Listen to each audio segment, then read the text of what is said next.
TV on అయి నాకు YouTube పెట్టు, న్యూస్ పెట్టు. ఏంటమ్మా ఏం చేస్తానో ఏం చూస్తాను?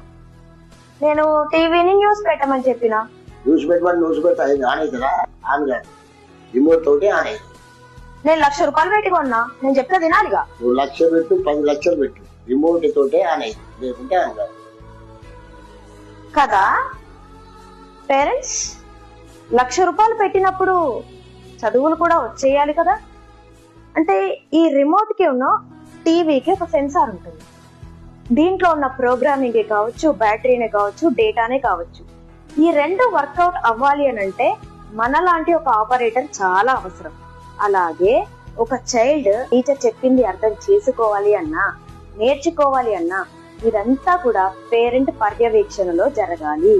ఈ రిమోట్ ఎలా అయితే ఆపరేట్ చేస్తుందో టీవీని టీచర్ కూడా అలాగే ఒక చైల్డ్ కి నాలెడ్జ్ ఇస్తూ ఉంటారు.